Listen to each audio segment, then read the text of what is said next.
Entonces, vamos a comenzar un poquito con historia universal.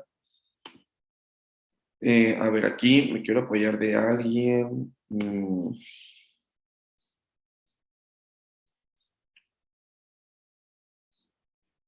A ver, Regina, ¿me puedes apoyar leyendo la diapositiva, por favor? Sí, historia universal, concepto, generalidades y aplicación. Historia del griego, Historia. ¿perdón? Del griego, historia. Del griego historia. Ujú. Indagación acerca del pasado. Historia universal, historia más latín universalis. Indagación acerca del pasado de la humanidad desde la prehistoria hasta nuestros días. Perfecto, gracias, Regina. Eh, pues ya como lo leyó ahorita Regina, la palabra historia viene del griego y significa indagación acerca del pasado. Entonces nuestro enfoque va a ser indagar sobre todo lo que haya ocurrido anterior a nosotros. Hay algo muy, muy importante. Para entender como pasado, no solamente hay que entender, chicos, que el pasado es de 1800 para atrás o de 1900 para atrás. El pasado fue ayer. Nosotros hablamos en pasado cuando una acción se terminó, cuando una acción ya no está vigente. Entonces, el análisis del pasado puede empezar desde ayer, porque su ayer, el día de ayer, lo que hayan hecho ayer sábado 29 de enero, ya es parte de su historia. Es algo muy importante. Las temporalidades de historia la vamos a entender como todo lo que no sea en el presente. Va a haber algún momento en el que el presente se va a ampliar y va a generar un lapso de tiempo más amplio cuando hablamos, por ejemplo, del año. Nuestro año presente es el 2022. El año pasado, que también a lo mejor ya es historia, fue el 2021. Sin embargo, también podemos hablar de presente cuando hablemos de nuestra era, de nuestra época. La era donde existen los celulares, las tecnologías, las redes sociales, donde las generaciones incluso comienzan a clasificarse, que millennial, que generación Z, etcétera. Y es nuestra época presente.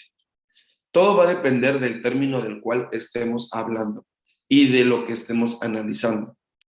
No sé, alguien me silenció. Perdón. Y por último, pues historia universal, entonces vamos a analizar los hechos pasados desde la prehistoria hasta nuestros días a nivel humanidad, es decir, desde Alaska a la Patagonia, desde Islandia hasta Sudáfrica, todos los rincones del mundo que estén conglomerados en hechos importantes trascendentales. Eso es la historia universal, ¿ok? Vamos a notar que en su mayoría mucho del análisis histórico universal se enfoca en Europa. ¿Por qué? Bueno, en Europa es donde han surgido los grandes movimientos y cambios sociales, políticos, trascendentales, industriales, que han dado pie a la transformación humana. Hay otros continentes que si bien tienen una parte importante dentro de la historia, no han tenido ese desarrollo ni esa trascendencia. Por ejemplo, África, incluso Etiopía, que es el país donde tradicionalmente se dice que nació la humanidad, ¿no? Donde se tienen restos del primer humano, donde se dice que hubo una migración, que todo el ser humano, los seres humanos nacieron en África y hubo migraciones a diferentes puntos del mundo y es como se pobló el mundo, etcétera.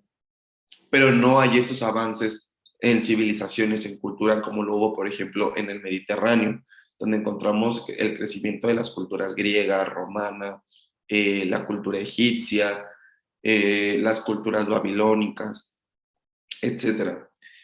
Y también van a tener mayor desarrollo dentro del continente europeo que el que se tuvo en Europa, en América, perdón. Por ejemplo, mientras en Europa ya estaban en la Edad Media, en Europa ya existía el cristianismo, el concepto de moral era todavía un poco más rígido, había avances en cuanto a armamento, había avances en cuanto a navegación, a comercio. En América todavía las personas utilizaban taparrabos, se desconocían muchísimos hechos astronómicos, eran una religión politeísta, eh, que no eran civilizaciones tan atrasadas, eran buenas civilizaciones, pero por ejemplo en cuanto a armamento, eran civilizaciones más atrasadas e incluso eran civilizaciones que no tenían tanto concepto de la medicina o que desconocían muchas enfermedades que ya se habían desarrollado en Europa. Incluso para la época del descubrimiento de América, Europa ya era un continente que estaba viviendo el Renacimiento. Y aquí es donde vamos a comenzar a indagar y donde empieza a profundidad todo nuestro concepto de historia. ¿Okay? Una vez que ya sabemos que en Europa existieron grandes culturas como la griega, la romana, que tenían conquistados a grandes culturas como la egipcia, vamos a entender que nace un personaje que todo el mundo conoce independientemente de la religión que todos tengamos, llamado Jesucristo. A partir de ahí, muchachos, vamos a comenzar nuestro análisis de la historia, en el año cero en el que Cristo nace. Todos hemos escuchado el término antes de Cristo y después de Cristo, ¿no? Para entender un poquito ese concepto, les voy a hacer aquí un pequeño gráfico.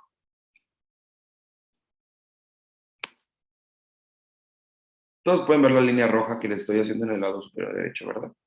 Sí, sí se ve. Perfecto. Esa va a ser nuestra línea del tiempo. Nuestra línea del tiempo, como las series de superhéroes, no sé si alguna vez han visto la serie esta de Flash, donde hablan de la temporalidad y que se altera toda la línea del tiempo porque Flash anda de aquí para allá. Bueno, pues nuestra temporalidad, creo que se llama mejor.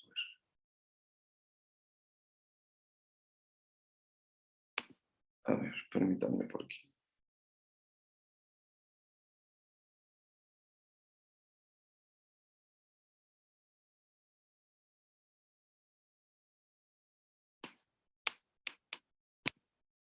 Ay, ya no me deja ver, permítanme.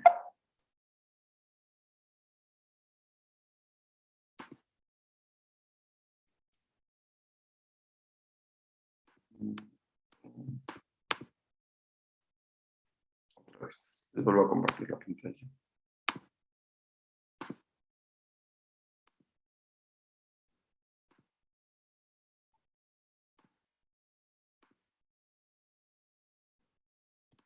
Entonces tenemos esta línea roja y en medio tenemos la división. Este es nuestro año cero. Bueno, ahora les escribo. Ok. Hacia acá va a ir un conteo y hacia acá va a ir otro conteo. ¿Y a qué me refiero con conteo?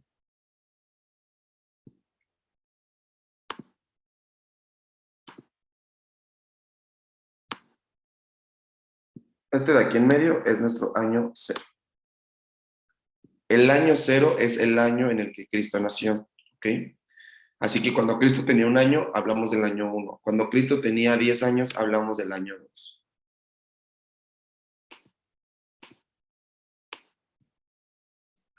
Permítanme, porque yo no sé por qué esta cosa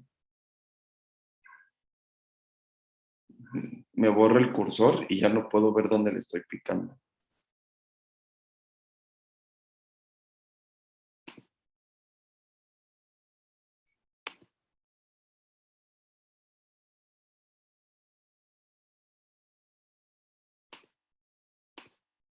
Uy.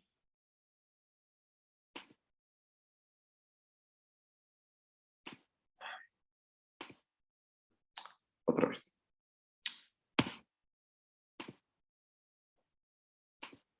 Una disculpa, chicos, por estas cosas tecnológicas. Pero bien, ya no les voy a hacer esta cosa porque si no se me va a borrar. Pero como vimos, hacia el lado derecho empieza la numeración y hacia el lado izquierdo. Después del cero, después del año cero, cuando nace Cristo, nosotros estamos hablando de que comenzamos el después de Cristo. Y la numeración empieza 1, 2, 3, 4, 5, hasta el año 2022, que es nuestra era actual, el año 2022 después de Cristo. Es decir, Cristo tiene 2022 años que nació. Pero cuando vamos a hablar de la época antes de Cristo, no vamos a empezar 1, 2, no. Vamos a empezar desde el último año que se tiene registro hacia atrás. Por ejemplo, como la recta numérica de los números positivos y los números negativos. Si bien los números negativos empiezan con el -1, nosotros no vamos a hablar del -1. Entre tantos años que ha habido, podemos decirnos en el 700 antes de Cristo, ¿ok? Y la numeración va a empezar 700 antes de Cristo, 701 antes de Cristo, 702 antes de Cristo, aunque creamos que la numeración debe ir disminuyendo, no. Por ejemplo, si nos hablan del 2000 antes de Cristo, son 2000 años antes de que Cristo naciera, ¿ok? Es como nosotros vamos a interpretar el antes de Cristo y el después de Cristo. Entonces, los romanos, por ejemplo, muchos de ellos, bueno, no muchos de ellos, la cultura romana surge antes de Cristo, ¿ok? 300 años antes de Cristo. Nace Cristo y empieza a evolucionar la sociedad. ¿Por qué evoluciona la sociedad con un personaje a lo mejor religioso? Pero que ahorita lo vamos a ver en el aspecto histórico, porque recordemos que anteriormente la humanidad se movía con la religión. No había otra explicación, no había otro entorno para el desarrollo humano más que la religión. El ser humano centraba su atención en la religión. Si me caí es porque los dioses quisieron que yo me caía. Si cosechamos es porque los dioses quisieron que hubiera cosecha. Si ganamos la victoria es porque los dioses hicieron que ganáramos la victoria. A pesar de este concepto, de este entendimiento que se reforzó muchísimo después en la Edad Media, las culturas como la romana, como la griega, eran grandes culturas con avances sociales, económicos y políticos. A mí me gusta mucho, por ejemplo, poner este ejemplo de la apertura social que tenían las religiones griegas, por ejemplo, con temas como, por ejemplo, la homosexualidad y la heterosexualidad, que era una cultura que a lo mejor no tenía conflicto con ese tipo de orientaciones sexuales. Tenían conflicto con otras cosas, pero con eso no. Cuando llega el catolicismo empiezan a surgir otro tipo de normativas morales, ¿no? El hecho de tomar en exceso, de comer demasiado, para la religión católica se vuelven pecados capitales para las culturas, por ejemplo, para la cultura, por ejemplo, romana, servir banquetes enormes y grandes fiestas, no había problema con eso. Entonces, el hecho de tener una religión diferente obviamente modifica el estilo de vida de los seres humanos. Había un pueblo en las inmediaciones de lo que hoy es el territorio de Israel, ¿no? Todo lo que hoy es el Oriente Medio, que siempre estuvo bajo un yugo, es decir, fueron esclavos de los egipcios, de la cultura egipcia, cuando logran escapar, según la tradición católica. No hay pruebas científicas de eso, pero hay pruebas religiosas de eso. Es un debate en el que sí no me voy a meter, muchachos, pero hay un pueblo que sí, eso sí es cierto, fueron esclavos de los egipcios, el pueblo judío, se liberan de la esclavitud egipcia y se instalan en la región que actualmente conocemos como Israel. Una vez que se liberan, llegan los romanos y los vuelven a ser esclavos. El Imperio Romano, muchachos, no solamente abarcó el pedacito de Roma y de Italia que hoy conocemos. El Imperio Romano abarcó toda la parte del Mediterráneo, es decir, conquistó a los griegos, que fueron antes de los romanos, conquistó a los judíos y conquistó a los egipcios. Si bien jamás existió la colonización, porque nos van a decir, bueno, ¿por qué si los romanos conquistaron a los judíos o a los egipcios, sigue habiendo otras religiones? ¿O por qué incluso existían los judíos y los egipcios? Porque el objetivo de Roma, al conquistar otros pueblos, no era que tuvieran su mismo estilo de vida, simplemente era tener quien les rindiera tributo, quien les pagara impuestos, tener mayor territorio para demostrar mayor poderío, ¿ok? Y dentro del emperador existían los gobernadores. Ahí está Poncio Pilato, que era el que estaba encargado de toda la región de Judea. Y de Pilato también tenemos a los gobiernos internos. Y así es como muchas regiones conservaban su cultura. Todos sabemos el proceso de que muere Jesucristo, se instaura la religión católica por los discípulos que quedan en vida y comienzan a predicar la palabra de Cristo. Y así es como Pedro llega a Roma. La decadencia del Imperio Romano tiene dos vertientes, muchachos. Una es cuando una parte se vuelve católica y otra es vencida por los bárbaros. El Imperio Romano se vuelve en dos. el Imperio Romano de Oriente y el Imperio Romano de Occidente. Les comentaba que el Imperio Romano en su decadencia, perdón, se divide en dos, en el Imperio Romano de Oriente y en el Imperio Romano de Occidente. Mejor conocido el de Oriente como el Imperio Romano Bizantino. Este imperio se vuelve católico. El emperador se vuelve católico, Bizancio. Y entonces comienza a cambiar el mundo por completo. Al volverse un emperador católico, pues digo, eso de andar con todas las vestimentas que traían los romanos que dejaban al descubierto, aunque sea los brazos, la espalda, las mujeres con escote, comienza a cambiar la ideología y el pudor, es decir, para ellos eso provocaba, levantaba el deseo de las personas. ¿Qué pasa entonces? Que lo que buscaba la religión católica era minimizar el deseo carnal. ¿Y cómo lo hacían? Pues cubriéndose por completo. Comienzan a nacer todos estas vestimentas, pues que se ven incluso hasta incómodas, todos estos vestidos que iban de arriba a abajo.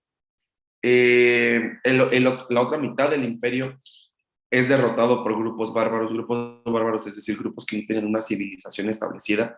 Eran pequeños grupos que se establecían en Europa y que comenzaban a pelear y que después fueron absorbidos por la religión católica, y entonces comienza la idea de establecer grandes templos. Si bien las culturas romanas y griegas, como sabemos, tenían grandes templos para sus deidades, tenían grandes construcciones, la cultura, cuando entra la religión católica, dijeron, bueno, si existieron grandes templos para Zeus, grandes templos para,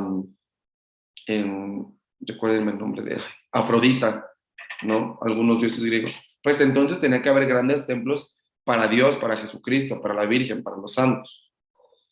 Y entonces, chicos, la religión católica no solamente se queda como una religión, se hace una institución. Tal es el motivo que en Roma, donde San Pedro tuvo una mayor posibilidad de difundir la religión católica, se crea el Vaticano. Y se crea el Vaticano como una institución que tomaba decisiones por encima de los gobiernos de los territorios. Entonces estamos hablando de que Europa ya empieza a tener reyes, nobleza, monarquía, plebeyos, esclavos, y el Vaticano tomaba decisiones por encima de la monarquía.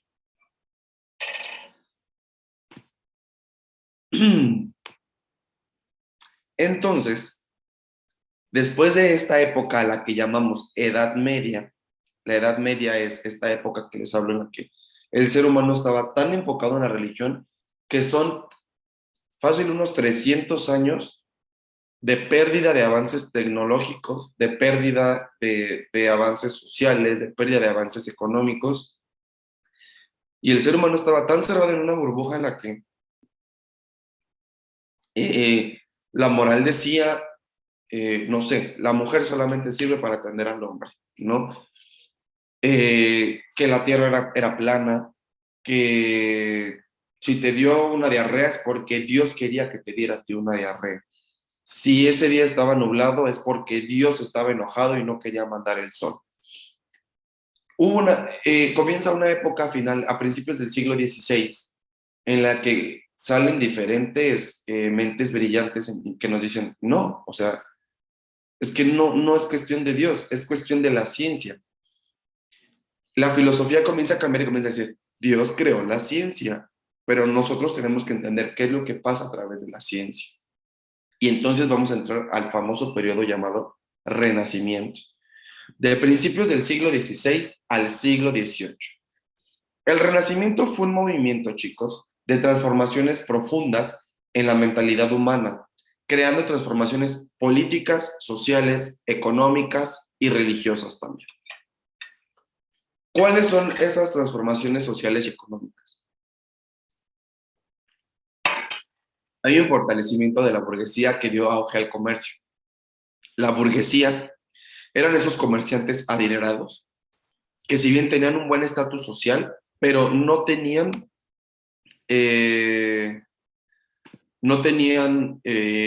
un estatus de nobleza.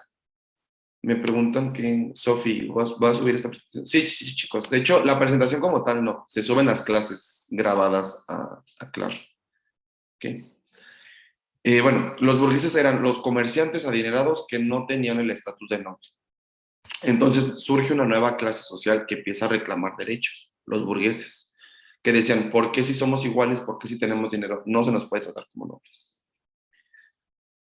Entonces, un cambio político es que resurge el poder de las monarquías y se reafirma el espíritu nacionalista. Los monarcas querían incrementar su estatus pues su estatus de autoridad por encima de aquellas rebeliones que comienzan a surgir. Culturales, renacen las culturas griegas y romanas y surge el humanismo. ¿A qué nos referimos con que renacen las culturas griegas y romanas? En las artes. El arte en la Edad Media era arte sacro, muchachos. Era solamente pintar a Dios, a la Virgen, a Cristo. Las esculturas estaban basadas en ángeles, en la Santísima Trinidad, en todo. O sea, los artistas, todos aquellos que escribían poemas, que hacían esculturas, que hacían pinturas, todo iba enfocado a la religión. Para el Renacimiento, todo ese enfoque empieza a cambiar. Surge el humanismo, es decir, viendo al humano como centro de todo. Yo como humano tengo derecho a ejercer la religión que yo quiera, ¿ok? Y por esa razón, mi cuerpo, surgen estas ideas de que mi cuerpo es un templo, surgen estas esculturas como el David. Yo creo que todos ubican la escultura del David, que es este hombre acuerpado y subliminal que está desnudo, que se encuentra en Florencia, en Italia. Surgen todas estas esculturas de desnudos, las pinturas de desnudos, viendo al cuerpo humano como una inspiración filosófica y artística, lejos de verlo con un pudor. Y gracias a ese cambio en la mentalidad cultural viene el cambio científico. Por ejemplo, grandes personalidades como Galileo Galilei, con la teoría heliocéntrica, senta las bases de una nueva ciencia. Comienza a haber mayor interés por crear nuevas rutas comerciales y entonces es cuando se llega a África y América. De África lo que conocíamos era el norte de África, Egipto, no se había llegado más allá del desierto del Sahara. Se descubren nuevas rutas para Asia, se descubren nuevas rutas comerciales que traen consigo el encuentro con América. A mí no me gusta llamar el descubrimiento de América, pero bueno, para términos del examen va a venir como el descubrimiento de América. Yo me gusta llamarlo el encuentro de América, porque es que no es que lo hayan descubierto, no era algo que no existiera y que haya existido. Simplemente se encontraron con algo que no habían visto nunca los europeos, pero que terrenalmente existía. Por eso no es el descubrimiento, ¿ok? Descubrimiento, no sé, algún enlace químico que se haya tenido. Pero bueno, para términos del examen vamos a llamarlo el descubrimiento de América. ¿Cuándo es la fecha del descubrimiento de América, muchachos? Con todo y año. 492. ¿Otra vez? ¿Cómo? 1492. Ok, ¿qué día? 12 de octubre. Claro, 12 de octubre. No es como que el 12 de octubre, ojo chicos, no es como que hayan dicho el 12 de octubre de 1492. Ese día Cristóbal Colón le manda un WhatsApp a la reina y le dice, oiga, ¿sabe qué descubrió América? No. Es el día en el que Cristóbal Colón toca tierra, sin saber qué fregados había tocado. Él creía que había llegado a las Indias. Recordemos que Cristóbal Colón se muere sin saber que había llegado a un nuevo continente y sin siquiera imaginar todo el desbarajuste que los españoles iban a hacer en nuestro continente. O sea, él llegó a tierra, se registra que el 12 de octubre de 1492 Cristóbal Colón toca tierra Y como es el antecedente, desde ahí se le conoce como el descubrimiento de América. Hoy en día ya cambió la fecha, hoy ya es el Día de la Raza y el Día del Agua, como dato cultural. Pero bueno. Pero pues todos estos cambios que empieza a ver, o sea, imagínense, la gente creía que la Tierra era cuadrada. La mentalidad de Cristóbal Colón era demostrar la teoría de que la Tierra no era cuadrada, era redonda, ¿no? O sea, ese pequeño cambio de chip ya es un antecedente para que nos demos cuenta que empieza a cambiar la humanidad. Y por último, la división del cristianismo a causa de la Reforma Protestante, que estaba en contra de las prácticas religiosas de la Iglesia Católica. Como les decía, la Iglesia Católica se volvió una institución a la que había que darle impuestos los domingos en misa, a la que había que rendirle tributo al Papa, a que si el Papa decía que sí, se hacía, si el Papa decía que no, se hacía. Pero entendamos un poquito la hipocresía de esa institución, al decir que Cristo había nacido pobre y que estaba bien ser pobre, al decir que había que amar al prójimo y patrocinaba guerras para reconquistar Tierra Santa, al decir que uno de los mayores hábitos que podía tener la gente era la humildad, cuando el ostento era parte principal de la institución. Ojo chicos, no estoy hablando de la religión, ni me estoy metiendo con el catolicismo, estoy hablando de la institución, porque ya tenían una estructura en la cual el Papa era la máxima autoridad, se venían cardenales, obispos, y todos en una estructura incluso política que existe hasta la actualidad en la división del catolicismo, ya empezaban a intervenir dentro de las políticas. Entonces ya no era solamente una religión, era una institución. Surge un personaje, ay, por acá, ahora, esto anda muy loco Zoom y me está apretando otras cosas. Surge un personaje que yo creo que algunos conocen, que se llama Martín Lutero. Él era un monje católico, que si bien al andar allá por Alemania, en los límites entre Alemania, los Países Bajos, se da cuenta realmente de qué era lo que estaba pasando con el catolicismo. Es decir, le pedían a los pobres que dieran un diezmo, estos pobres no podían salir de la pobreza, pero ¿qué tal? El Papa traía capas de hilos de oro, había demasiado oro, iglesias con detalles de oro, demasiadas riquezas, ¿no? Comida interminable. Entonces, wow, cuánta hipocresía, ¿no? Entonces Martín Lutero comienza a crear una reforma protestante. ¿Por qué se le conoce como protestante? Porque protestó, se rebeló en contra de la religión católica de ese momento y nace el luterismo. El luterismo, muchachos, va a ser esa ideología que va a empezar a difundir Martín Lutero, que si bien va a tomar aspectos importantes de la religión católica como Dios, Cristo, pero ya no va a ser, por ejemplo, la venta de milagros. La iglesia vendía milagros en ese momento. Entonces Martín Lutero dice, o sea, ¿cómo le voy a vender un milagro a la gente? O sea, no. ¿Y cómo es posible que los padres nunca se casen, nunca tengan relaciones sexuales, nunca tengan hijos, cuando existían muchos mitos de casos de violaciones o de padres que tenían aventuras fuera de la vida pública que tenían, ¿no? Porque incluso los padres, hoy en día podemos decir que los padres son figuras públicas, ¿no? O sea, van ustedes a un pueblo y todo el mundo conoce al padrecito, y si el padrecito salió a comer tacos un día en la noche, ya la señora chismosa dice, ay, ayer vi al padre comiendo tacos. Entonces, todo eso que existió también dentro de esta época, Martín Lutero dice, o sea, no, el padre no deja de ser un ser humano, tiene derecho a casarse, a tener una familia, pero también tiene derecho a predicar. Entonces comienzan a surgir diferentes ramas del cristianismo, ya no solamente el catolicismo, ¿ok? Si ustedes son católicos, déjenme les digo que también son cristianos, a pesar de que exista la religión cristiana como tal. ¿Qué es el cristianismo, muchachos? Todas las religiones que están enfocadas en tomar a Cristo como filosofía. Entonces nace la religión ortodoxa, nace el luterismo, nacen los evangelistas, se queda el catolicismo y todo este movimiento se le conoce como el protestantismo.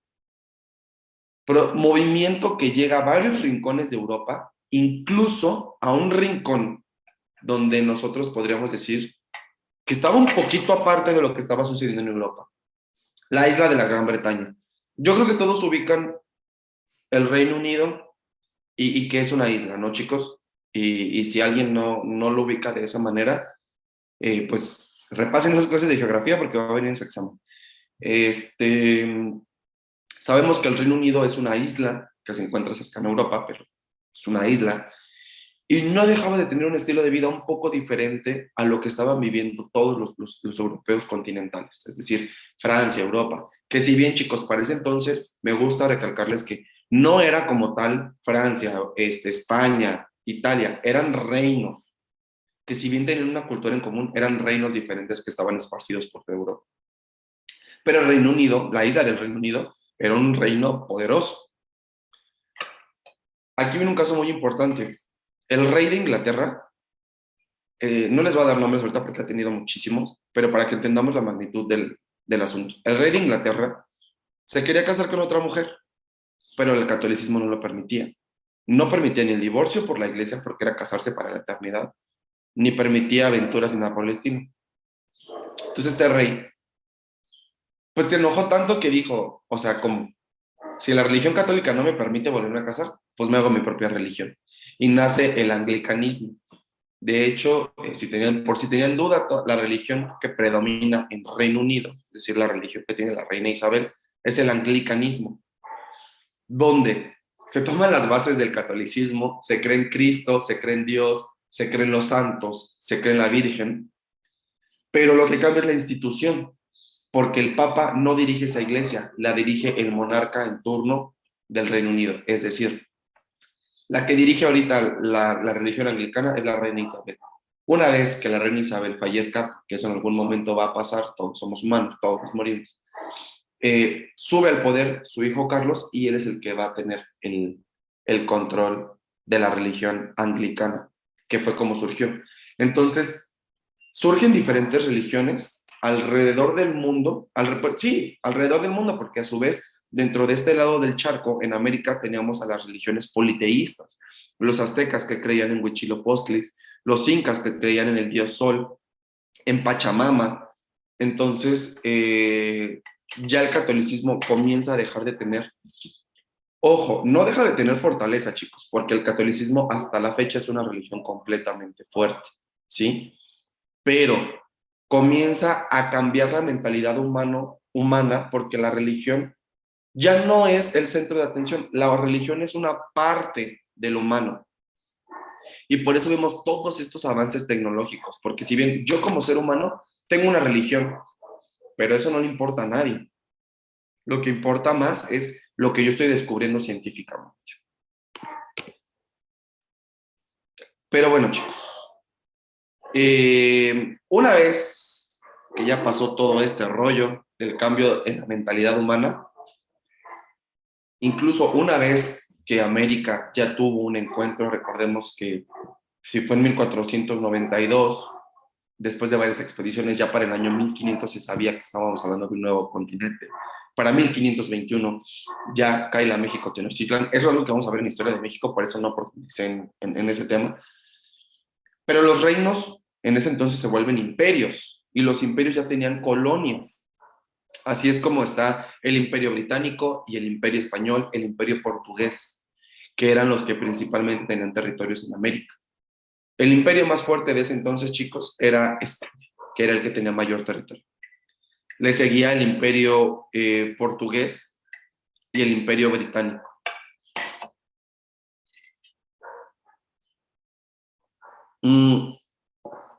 El Imperio Británico, chicos, comienza a tener una pequeña decadencia entre 1640 y 1660. ¿Qué es lo que pasa? Carlos I decide disolver el parlamento imponiendo el anglicanismo. Ya les expliqué qué es el anglicanismo. Entonces, volvemos a ver que la religión es un factor importante en la toma de decisiones de un pueblo. Y van a hacer la famosa Revolución Inglesa. Repito, ¿qué es la Revolución Inglesa? Es Cuando Carlos I decide disolver el parlamento imponiendo el anglicanismo, y hay todo un rollo político y la sociedad y diferentes políticos del momento se levantan en contra de, modifican la política inglesa y nace la actual política inglesa. Hay dos posturas, ¿no? El monarca y el parlamento. Es cuando el monarca y el parlamento comienzan a tener rollos. Como sabemos, el Reino Unido es una monarquía parlamentaria, es decir, el rey no puede hacer lo que quiera, tiene que depender del parlamento. Entonces, para este momento, cuando Carlos I decide imponer el anglicanismo, el parlamento dice, oye, o sea, nosotros estamos aquí para algo y no estamos de adorno. Y se forman dos ejércitos, el del parlamento y el del rey. Pierde el parlamento del monarca en 1645 y se instaura una república. Oliver Cromwell, que es este señor de acá, este de acá, el lado izquierdo es Carlos I, el del lado derecho es Cromwell, que fue el dirigente del movimiento parlamentario, instauró una república, se reinstaura el parlamento y Carlos I, el rey, es condenado a muerte. Entonces,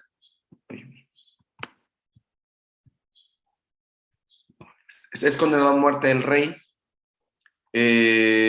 pero para 1958, digo ya, matan al rey, para 1958 muere Cromwell, este dirigente británico que buscaba una revolución en la política británica. Antes de que muera Cromwell, se instaura el Acta de Navegación. ¿Qué es el Acta de Navegación? Un acta donde se establecían nuevas rutas comerciales y nuevos impuestos al comercio marino para sustentar o para reponerse de la guerra que había tenido Inglaterra con Francia y Europa, porque tuvieron una guerra anteriormente, y para recuperarse de la guerra interna que tuvieron en la Revolución Inglesa. Sin embargo, todo bien, Cromwell muere y queda esta acta como antecedente, pero yo creo que Cromwell después se retorció en su tumba porque se vuelve a instaurar la monarquía en 1660. O sea, todo lo que Cromwell hizo para que no hubiera una monarquía, se hiciera una república, caput. En 1660 se vuelve a instaurar una monarquía que está vigente hasta nuestros días. ¿Por qué pasa todo esto en Inglaterra? Porque Inglaterra, muchachos, es un país que tiene demasiada influencia dentro de la historia universal. Vamos a ver que los países que más vamos a estar escuchando dentro de este corte de historia universal son Inglaterra, Alemania, Francia, España e Italia. Grandes potencias. Y que se han hecho grandes potencias actualmente gracias a que en la historia han tenido una participación importante. Bien, chicos, hasta aquí. ¿Alguna duda? ¿Entendimos cómo es que llegamos desde la cultura griega y romana hasta este punto en la Revolución Inglesa?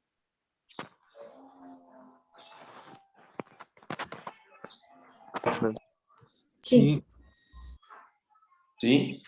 ¿Dudas, comentarios que tengan? Por mi parte todo quedó claro, Mike. No, por ahora. No, por ahora no. Sí.